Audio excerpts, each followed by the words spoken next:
Je m'appelle Kamara Alia. Expliquez-nous ce qui s'est passé.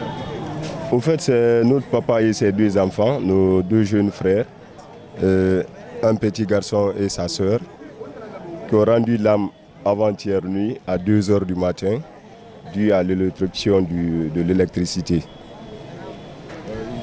C'était à quelle heure? C'était à 2 h. Et comment ça s'est passé? Au fait, c'est dû à un coup de circuit qui s'est produit dans la cour. Vu la pluie qui était là, il y avait une immense eau. Et le vieux s'est déplacé, juste il y avait un petit problème dans un autre foyer. Il est allé là-bas pour voir la situation parce que c'est lui le représentant de la cour. À son retour, ils l'ont informé qu'il y a la masse dans la cour. Donc à la rentrée maintenant de sa véranda, il y a une petite porte en fer. Lui n'était pas informé, juste pour faire sauter le disjoncteur, c'est le fer là qu'il a attrapé. Le fer là déjà était électrocuté, directement le courant lui a tapé. Et sa jeune sœur aussi était, et sa fille aussi était derrière lui, elle aussi la même chose. Ils ont informé son jeune frère qui était dehors, lui aussi il est venu en courant sans se rendre compte, c'est la même chose qu'il a pris aussi. Ils sont tous partis. Monsieur Abdul Gassim Souma, maire de la commune de Kaloum. Quelles sont les dernières informations dont vous disposez? Bon, hier nous sommes convenus pour que le corps soit amené à son village à Bofa. C'est ce qui fait ce matin. Le monde est vraiment dans le choc.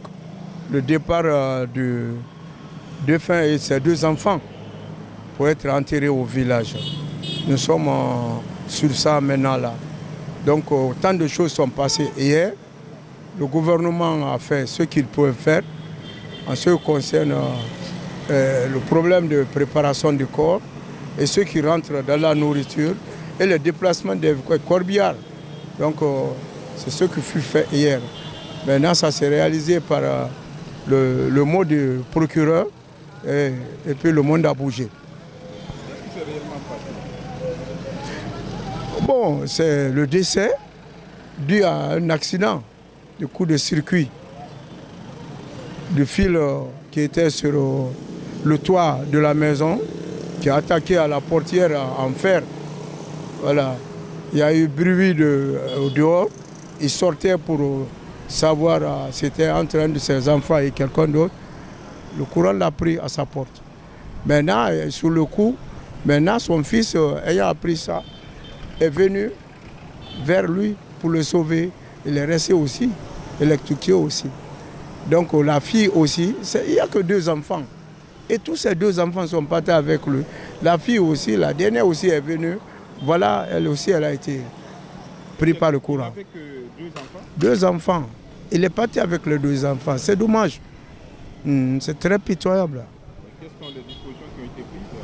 Voilà, vous avez vu le camion de l'électricité de Guinée qui est en train de travailler pour que réellement ils puissent mettre en ordre les installations. Voilà ce qui est là. Par rapport aux installations, vous, en tant que fonctionnaire, qu'est-ce que vous comptez faire pour... Nous, c'est une manière de sensibiliser les autres. Nous sommes à la période des pluies. Les gens doivent prendre des dispositions par rapport à leur installation, les fils électriques. Depuis hier, nous sommes sur ce mot-là. Donc, pratiquement, à terre aussi, il y a les prises, il y a l'eau, au moins l'électricité qui attaque les fils par terre aussi. Donc, il faut prendre les dispositions par rapport à ça aussi. Donc, il y a tant de sensibilisation à laquelle nous sommes en train de faire.